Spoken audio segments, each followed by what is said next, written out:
A woman hides behind a dumpster, her heart racing as a monstrous creature prowls closer, sniffing the air for her. She's trembling, tears streaking her cheeks as she tries to stifle her breathing. But suddenly, two clueless strangers nearby draw the creature's attention, casually chatting about how it seems to be watching them. They should have run.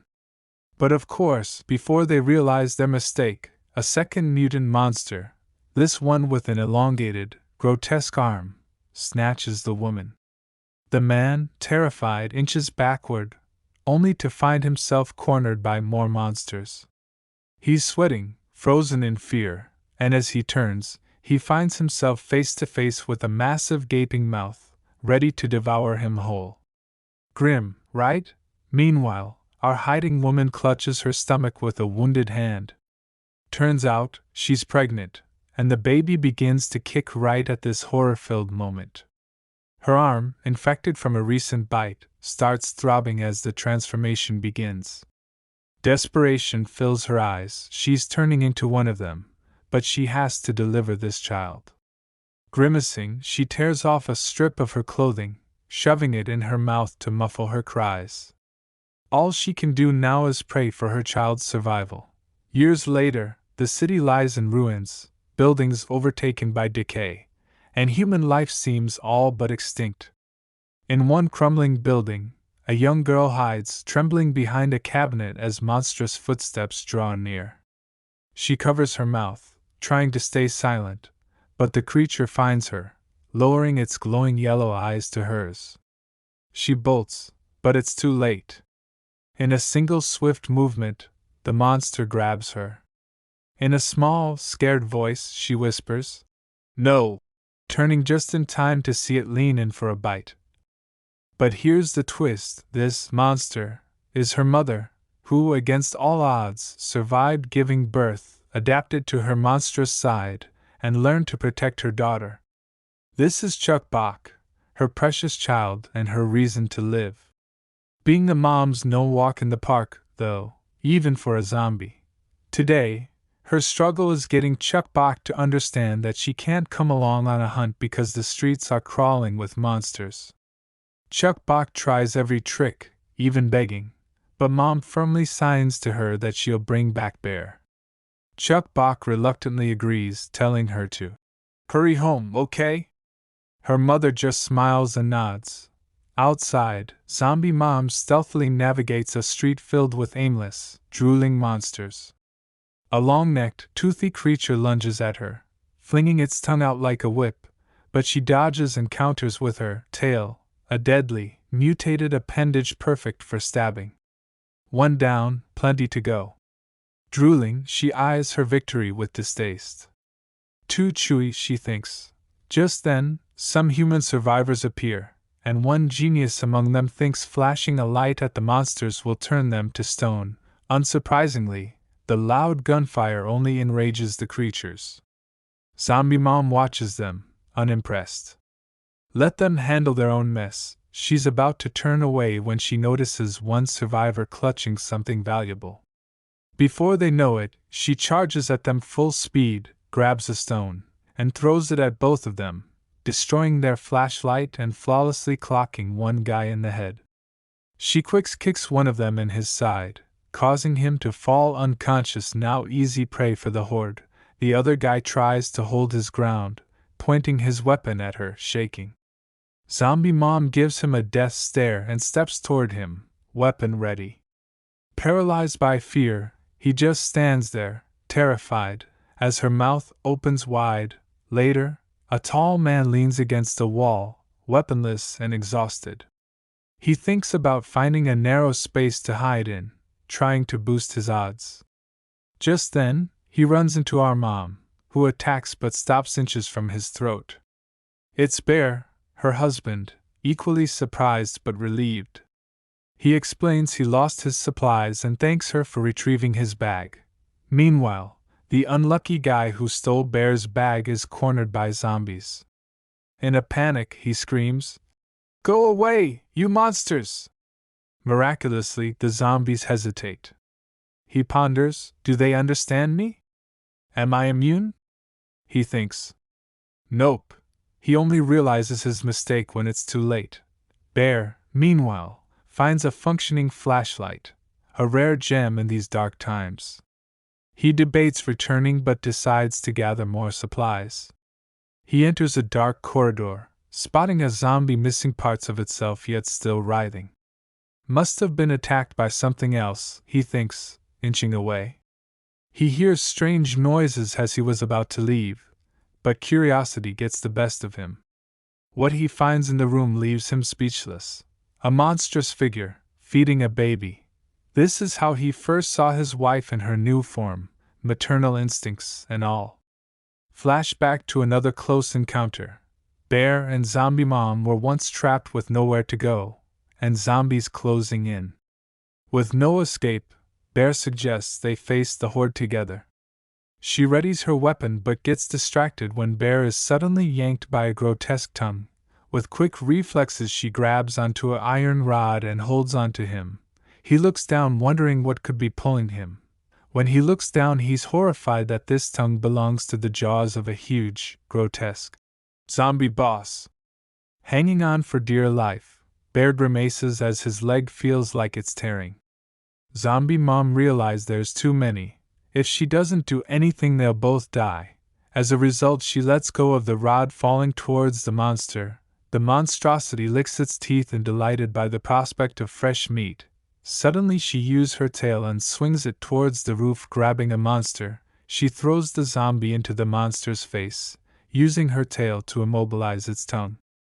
The creature releases Bear, who then grabs his wife as they fall to the ground, attempting to cushion her with his body.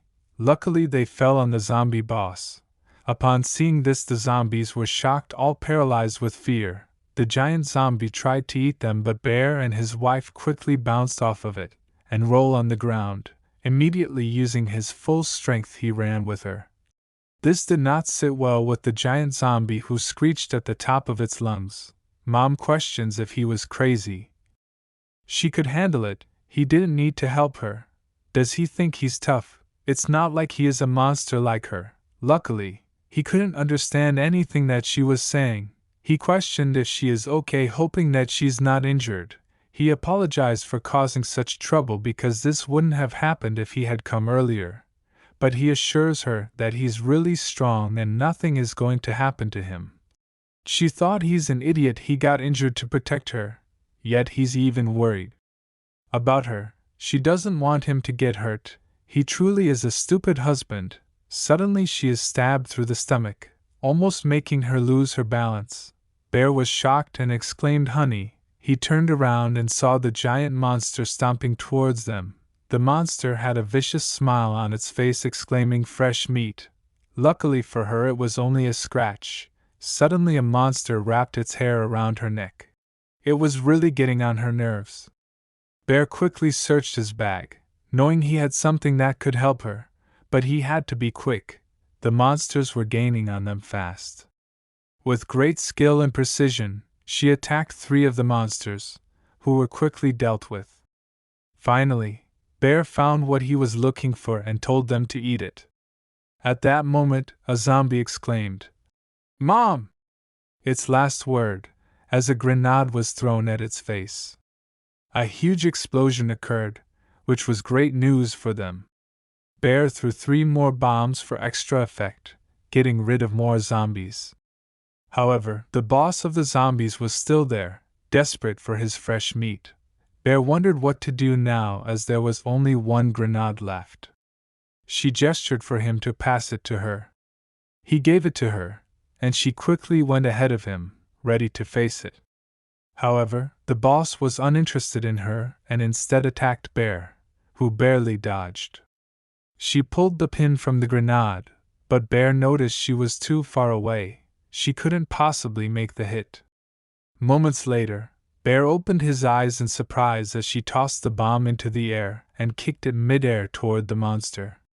The grenade landed inside the monster's mouth, ending it in a few moments.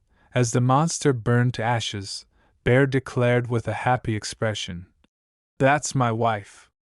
They found a safe location and took a moment to check on her injury. However, she revealed her wound, which had already healed. He was relieved that she was fine, but she thought he was the one who should be careful. She noticed his adorable hairstyle had gotten messy and took a moment to fix it for him. He told her they should go meet their daughter, who must be waiting for them. Bear announced their arrival home, and their daughter ran toward them, proudly declaring that she had finished her homework. He rubbed his face against hers and asked if she'd had a good day. She replied with excitement, saying she'd been busy guarding their home. Since she'd completed her homework, Bear decided to give her a reward, a chocolate bar. She happily took the chocolate, loudly declaring that he was the best. However, she only called him Daddy when he had something for her, otherwise she liked Bear better. Seeing her daughter's beaming face, she felt energized. That smile gave her the strength she needed, and she silently vowed to protect her dear family, whatever might happen. Together, they enjoyed Chuk-Bok, eating a special food prepared by her parents. Both parents smiled happily as they watched her eating. They asked if she liked it, and if they should bring her more next time. She nodded and told her father to have a bite since it was delicious. He took a bite and agreed with a laugh that it was indeed delicious. She then offered her mother a bite as well. Bear intervened, explaining that her mother was full because he'd seen her eating something earlier. This made the daughter curious, as she had never actually seen her mother eat before. Taking her daughter's hand, the mother reassured her that she was indeed full and that there was no need to worry. But the daughter's curiosity grew. What did her mother actually eat? Acting on her curiosity, she brought her mother a delicious cookie, her favorite snack, telling her mother to have a bite because it was delicious. Unfortunately, while her mother was grateful, she explained that she couldn't eat those things. Despite this, she didn't want to turn down her daughter's kind offer, and with a loving look, she decided to take a small bite. Chuk-Bok held the cookie, staring at it with a complex expression, as if an internal war was going on inside her. With all her strength, she broke off a small portion and, slightly drooling, told her mother to enjoy the cookie. Her mother looked at her, seeing her hopeful expression, and decided not to eat it, telling her daughter that she could have it all instead. Chuk-Bok questioned if she really wasn't going to eat it, and, with her mother's reassurance, declared she would eat it all herself. She turned around, immersed in the cookie, forgetting her original plan. But suddenly, she realized she'd done something wrong. She hadn't wanted to eat it all, she had wanted her mom to try it. Her father even requested a bite, so in one quick motion, she devoured it, wondering if maybe she should try again with another one. This time, she brought her mother noodles, but that also failed. Then, she brought sugar, hoping it would work. She came with all kinds of new things for her mother to try, but her mother was getting increasingly annoyed. Finally, her mother shrieked in frustration, signaling for her daughter to stop bothering her. "Can't you see I'm cleaning the house?" she demanded. She had already told her she didn't want to eat, but Chuk-Bok kept bringing her food. Did she enjoy bothering her mother this much? Chuk-Bok, with teary eyes, explained that it wasn't like that. She was simply worried because she had never seen her mother eat, so she thought she must be hungry and wanted to share some food with her. Upon hearing this, her mother's hands began to tremble, and she lowered her gaze. Realizing her daughter was worried because she hadn't told her the truth, she considered finally being honest with her. Suddenly, her eyes darkened, and an eerie power seemed to take hold of her. Chuk-Bok's nose began to bleed, and she asked her mother what was wrong. Upon seeing her daughter's bleeding nose, an intense hunger surged within her. Her eyes turned red, her jaw became sharper, and she started drooling like a wild animal. In the next scene, Bear heard the sound of a door slamming. He asked Chuk-Bok if her mother had left, and she confirmed that she had, noticing her bleeding nose. Later, A zombie woman with a creepy smile and a strange mouth on her chest leered at her opponent, but was immediately defeated with one punch from Mom. An ominous smile appeared on Mom's face as she ruthlessly beat the creature, eventually devouring it. Despite her daughter's scent tempting her, she reminded herself that she was Chuk-Bok's mother and needed to protect her daughter. However, resisting the sweet smell of her daughter's fresh, young blood was almost unbearable. She found herself captivated by it, craving to devour her own daughter. This desire was so overwhelming that she screamed in agony, struggling against it. Later, Bear, Chuk-Bok, and her mother lay together in bed. She realized how sweet her daughter's blood could be, yet she resolved to be extra careful, especially in front of monsters, to protect her daughter at all costs. The next day, Bear told her he'd be back soon and reminded her to stay safe until his return. He also warned Chuk-Bok not to wake her mother during the day because she needed her rest. Chuk-Bok promised to be careful and requested her father bring her a chocolate bar. The moment Bear left, she wore a mischievous grin and decided to venture outside while her mother was sleeping. She prepared her arsenal, a yellow hat, a yellow bag, and a small shovel. The first thing she encountered was a zombie, which, luckily, had no arms, so she simply walked past it. She searched under rocks, oblivious to the danger, hiding behind stones and watching some survivors from afar, giggling at her little adventures. While searching for food, she worked hard, and her hands became scratched and dirty. She finally found 3 candies, imagining her parents praising her for her find, giving off Anya vibes. She decided to keep the candies a secret, planning to give one to her mother, one to Bear, and keep one for herself. But then she thought about also giving one to her friend Hera. She ran along happily, unaware that she was being followed by 2 evil creatures who had spotted her alone and thought it was their lucky day. They could probably get a sizable ransom with that one, so they'll take her no matter what. But if the kid was abandoned by her parents and is now an orphan, they'll take what she has instead. Since children are rare these days, they can benefit from selling those high-demand products to places that need them.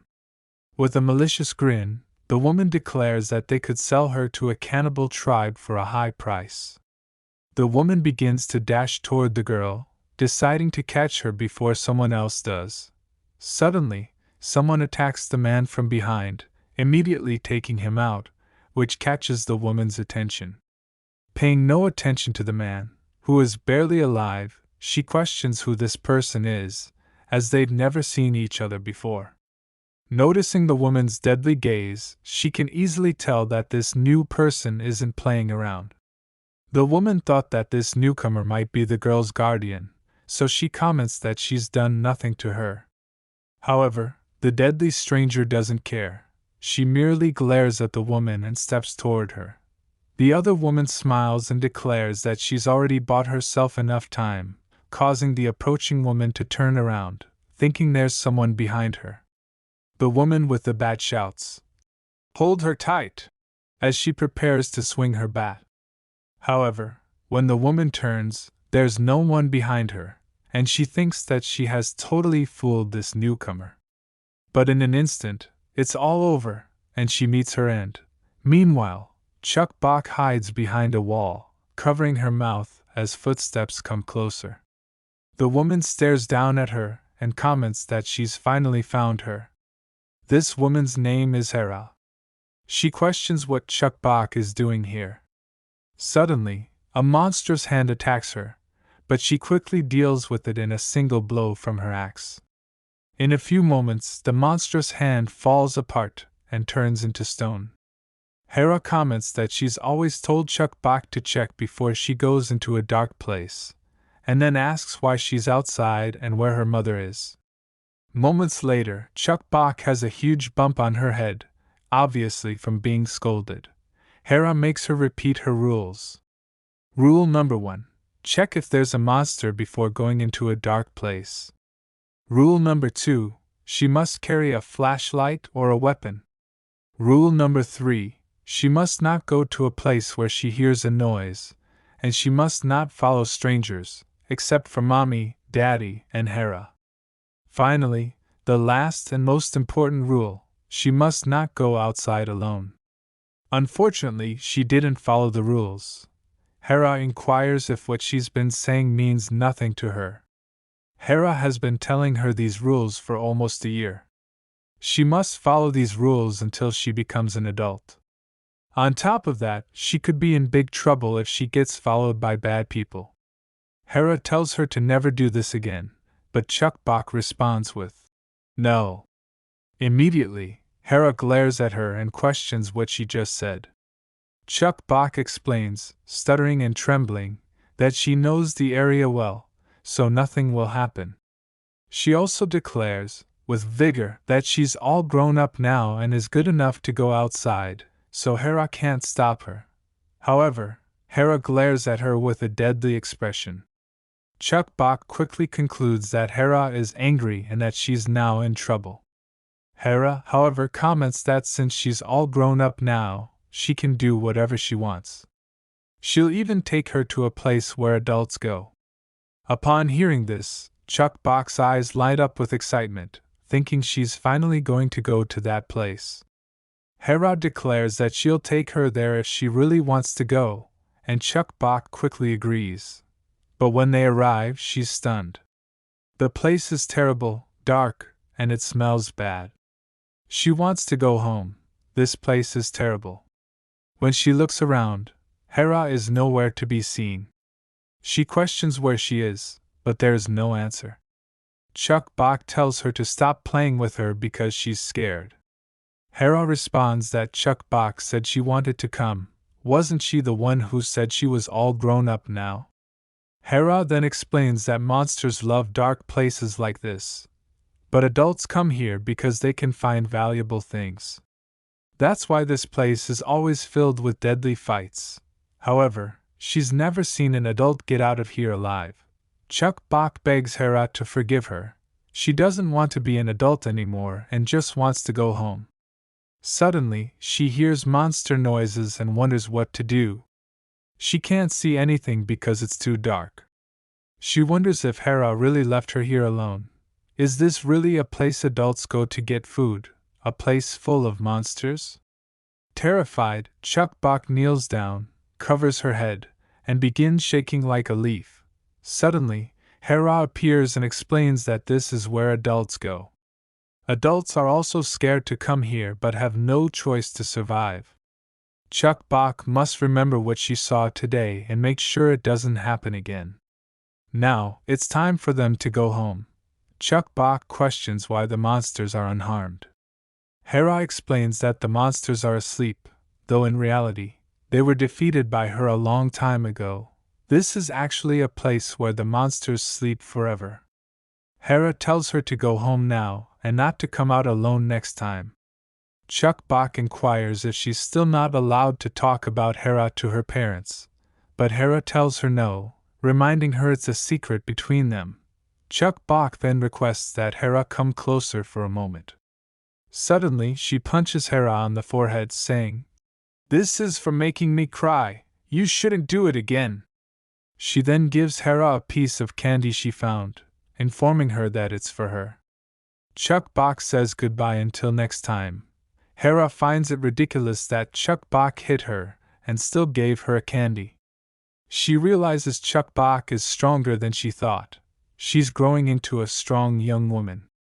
Suddenly, Chuk-Bok notices a purple mark on her finger and wonders what it could be. In the next scene, the weather is cold and it's snowing. Bear covers their zombie mom with a scarf, commenting that it looks good on her and that it's the perfect size. She blushes, shyly thanking him. She hugs him, and they are clearly very much in love. Bear inquires if Chuk-Bok wants anything, but that's when they notice that she's nowhere to be seen. Meanwhile, Chuk-Bok is a bit farther away, searching for useful things. That's when she stumbles upon a woman with white hair, covered in snow. Hera tells her to go away. However, Chuk-Bok inquires if she is hurt, commenting that she looks sick and offering to help her. With a menacing expression, Hera tells her to get lost. Chuk-Bok, not understanding what this means, asks what "get lost" means. Hera tells her to go back to her parents and stop getting on her nerves. Suddenly, Chuk-Bok grabs her hands, beginning to press on them and breathe warmth onto them, commenting that she'll make Hera warm. Hera tells her to let go, but seeing that she won't, Hera tries to grab her. She stops when Chuk-Bok begins rubbing Hera's hands against her own cheeks, commenting that they've gotten a little warmer. Suddenly, tears begin streaming down Hera's face as she tells Chuk-Bok to leave her alone. Later, Chuk-Bok wonders when she fell asleep and immediately dozes off again, snoring. Inside a building, Bear comments that if it weren't for the dark clouds, the monsters wouldn't be roaming the streets in the middle of the day. Unfortunately, there is nothing left here, as this is the last pharmacy in the area. Bear suggests that they take a break since there are still monsters outside. But how could she rest, knowing what happened to Chuk-Bok's finger? What if something is wrong with her? What should she do? Can they even cure it? This happened because of her. Realizing her distress, Bear tells her not to be so hard on herself and assures her that there must be a way. They should just take a break. She shakes her head, explaining that the more she rests, the more she suffers in pain. Surprisingly, Bear speaks up, telling her that they'd better stop, as this is becoming meaningless. Just like in the other locations, there is no medicine or other supplies. They have even searched several hospitals and pharmacies for days and found nothing. They were being unrealistic from the start. Bear then suggests they go to Hope Village, saying they may have a doctor there. Mom questions if they really have a doctor in the village. Bear confirms, adding that it would be their last hope. However, they must pay an entrance fee to the village, and the biggest problem is that the entrance fee is somewhat particular. They only accept something useful and valuable. But where could they find such things? Mom suggests Dungeon Village, a monster's nest, even for her. However, she believes the monsters there are nothing she can handle, and that place is definitely worth it. The monsters constantly attack that village, so the supplies there will be in stock.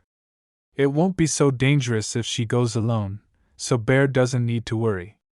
Also, she's been there before, so she's familiar with the route, but she must avoid running into the dungeon master, as that is beyond what even she can handle. Bear reminds Chuk-Bok that her mother is very strong. However, Chuk-Bok is concerned that her mother is risking her life because of her. Bear tells her they should go back, but suddenly his stomach begins to hurt. He informs her of the situation and tells her to wait for a minute, wondering if something was wrong with breakfast. Remembering what she went through earlier and the fear she felt, Chuk-Bok decides to be courageous. In the next scene, Chuk-Bok's mother can't get her out of her head. She believes she should have reassured her daughter before leaving, but why did she hide inside the bag? She's very curious but tries to stay focused on the dungeon. Suddenly, something catches the attention of the zombies, and soon it catches her attention too. One zombie smells something good and wonders if it's food. A growing noise comes from a nearby box, and soon, a meowing sound follows. The monsters immediately attack the box, scrambling to devour whatever is inside. However, in an instant, Chuk-Bok's mom uses her tail to grab her, catching her in her arms. As the zombies rush at them from all sides, Mom jumps into the air, holding her daughter tightly. She wonders when her daughter will learn, and how she even managed to follow her. Where is Bear? As a zombie lunges at her with sharp claws, she swiftly rips it in half, scattering more zombies in its wake. However, she's getting tired and can't keep this up for long. She may have to use it this time. Suddenly, Chuk-Bok tells her to look up. The clouds are parting, revealing the sun, and when the sunlight touches the zombies, they begin to slowly turn to stone and fade away. Unfortunately, Mom can't enter the nearby building because it's also full of monsters. She decides to head straight for the dungeon. Suddenly, she's struck in the back by a hideous monster. She tries to attack it with her tail, but it dodges skillfully, taunting her by saying, "Give me a bite." The monster counters with a barrage of attacks on her back, repeating, "Give me a bite." But she won't let this monster have her daughter. The monster seems ready to finish her off, and Chuk-Bok tells her mom to escape. Suddenly, the monster is struck in the back of the head with an axe. Momentarily, Mom wonders where the axe came from, but this is good news. She should head to the dungeon now. Later, Bear is sweating and panting heavily as he faces a horde of zombies. Kneeling down, he readies himself, lamenting that he should never have left her alone to use the bathroom. How could he lose her over something so trivial? He thinks he isn't even worth living if something happens to her. Just then, Hera arrives, looking down at him. He questions who she is, but she begins hitting him repeatedly with the axe. He begs her to stop, but she continues. Meanwhile, Mom interrogates her daughter, asking why she followed her and when she will learn it's dangerous. She warns her that if she does this again, she will be in big trouble. Her daughter takes her hand and tells her that she was scared and doesn't want to see her mom get hurt. Although she never told her, she knows that Mommy and Daddy do everything for her. She understands their pain and doesn't want them to get hurt. She wants to help her mom feel better if she's ever hurt, which is why she wants to stay by her side. Mom hugs her daughter. Though what Chuk-Bok did was foolish, her intentions were good. Suddenly, they're surrounded by monsters again. Mom places Chuk-Bok inside her coat, securing her against her stomach as if she were pregnant. This confuses the monsters, allowing Mom to pass through them. Fortunately, it will be easier to make it to the exit this way, as long as she's careful not to bump into any of them.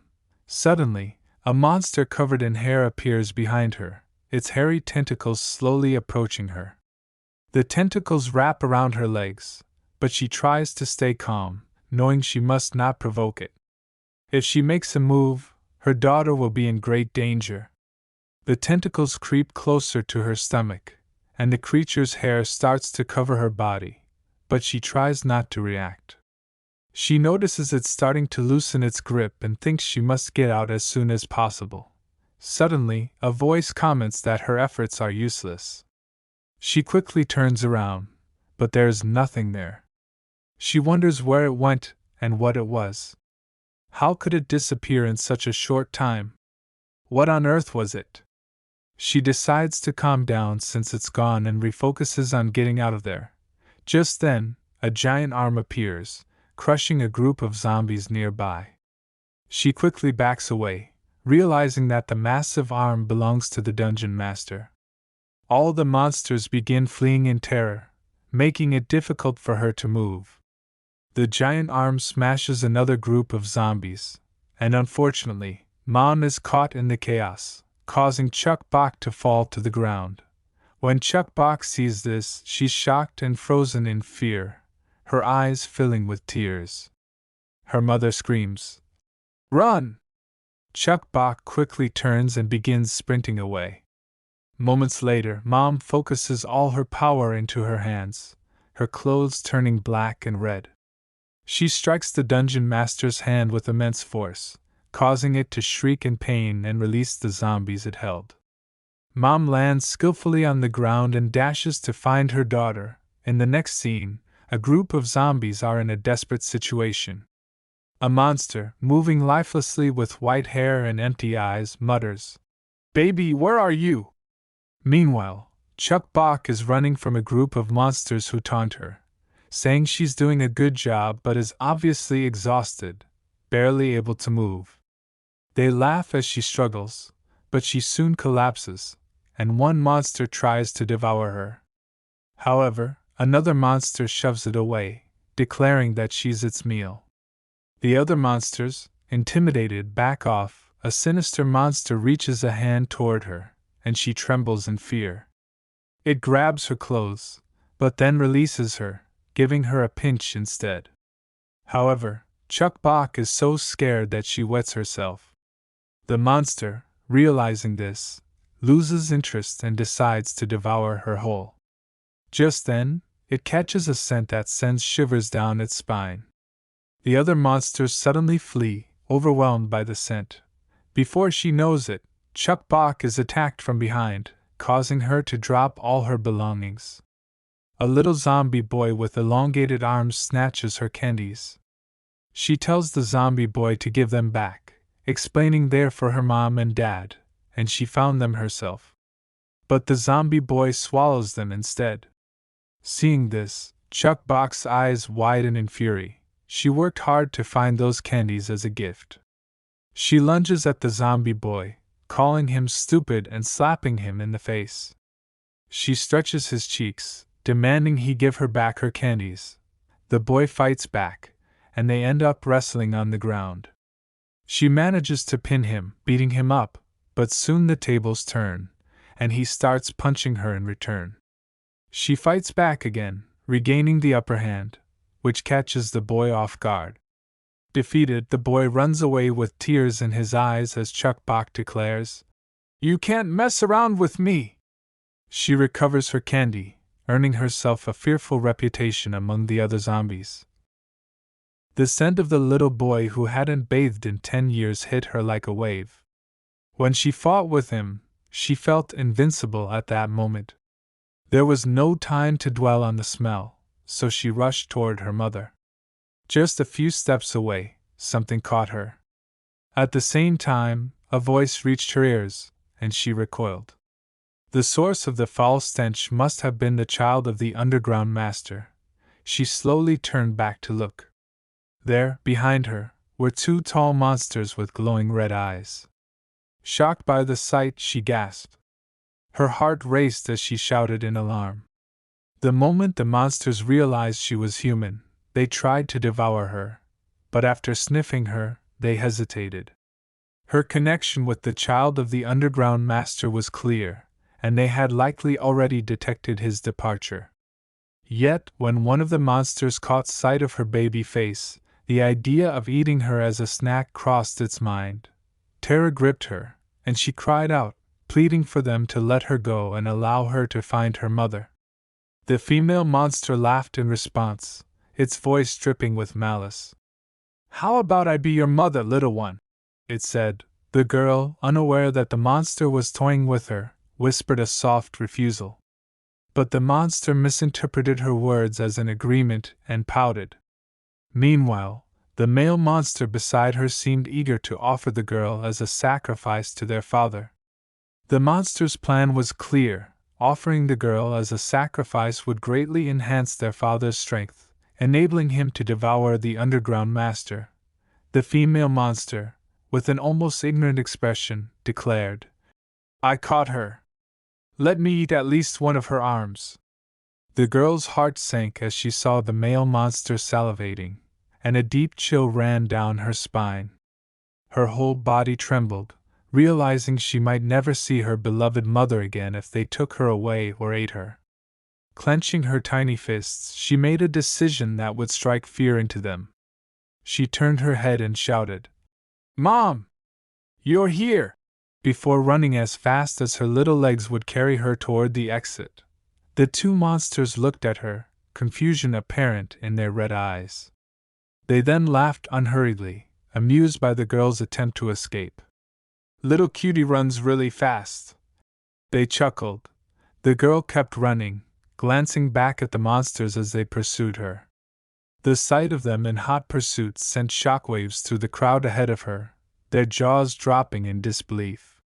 She had to make it through them to stay alive, but with every step, she could feel the monsters gaining on her. As the chaos unfolded, she realized she had to reach her mother quickly or else be caught in the carnage.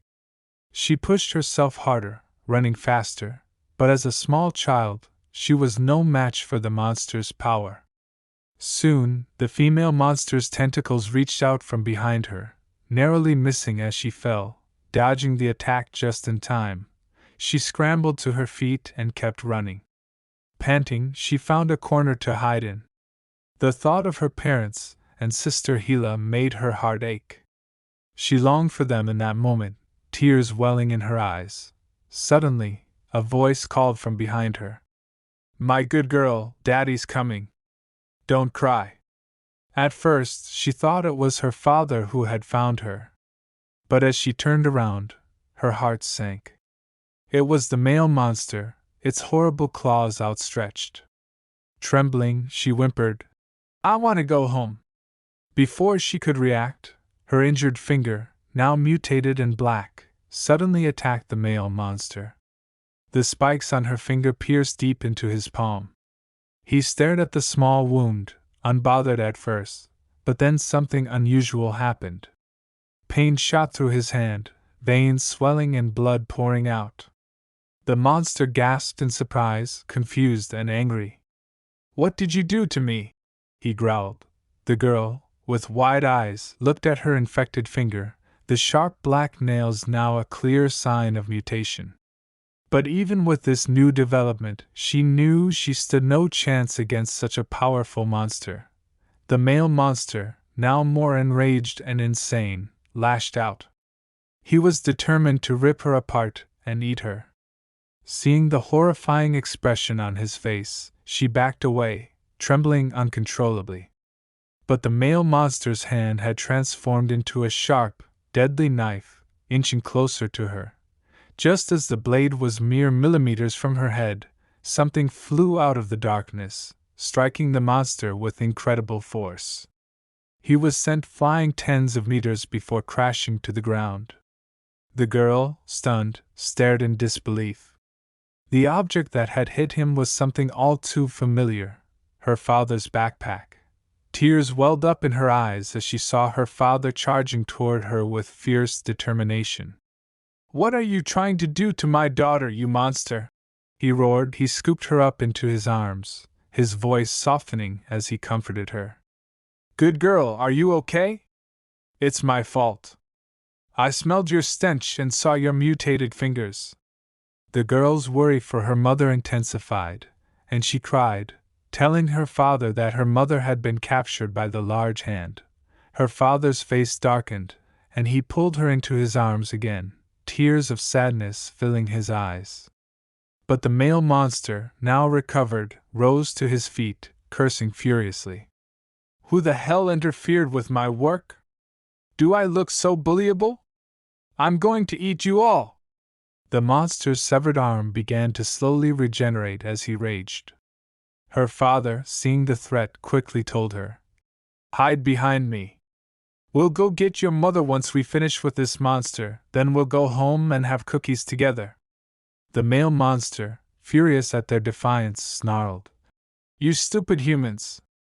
How dare you look down on me?" Before the monster could finish his threat, a brick slammed into his head. The girl's father had grabbed a brick from his backpack. "No swearing in front of children," he said firmly. Enraged, the male monster charged, but the father was ready. He swung the brick with all his might, but it was easily sliced apart by the male monster. The father, now realizing the fight was far from over, braced for another attack. The next second, thousands of bricks flew from the backpack, pelting the male monster. The monster was momentarily overwhelmed as the bricks smashed into his body, but when the backpack ran out of bricks, the father froze in horror. The male monster taunted him, his tentacles binding the father's limbs and neck. "No more bricks now, huh? It was fun while it lasted. I'll savor your body slowly." The girl, terrified and helpless, watched as her father was suffocating. The male monster laughed manically. "I'll send you to Jesus right away." Suddenly, a chill swept through the air. In the blink of an eye, the male monster's arm was severed. Blood sprayed as the male monster recoiled in agony. With bloodshot eyes, Hela stood tall, glaring at the male monster. "You monster, now you're finished." She launched into an aggressive attack, and the male monster, badly wounded, could only dodge weakly. When he found an opening, He extended his tentacles to counterattack, but before they could strike, they were sliced off. The girl's father, watching, sighed in relief. She's so strong, all this way, she killed monsters when she saw them. Now she has so much energy. What a powerful woman! The battle between Hela and the male monster raged on.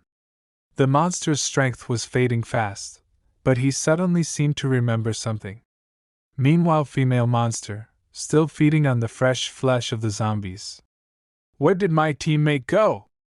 She thought to herself, wondering if the other monster had already eaten the girl.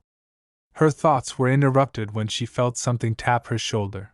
Turning around, she saw a woman gazing coldly at him. The female monster felt a shiver of unease as their eyes met. And in the blink of an eye, the two monsters clashed. The female monster now realized the truth. Her opponent's eyes mirrored her own father's. Who was she? She thought. But before she could answer, a powerful blow struck her, sending her sprawling backward.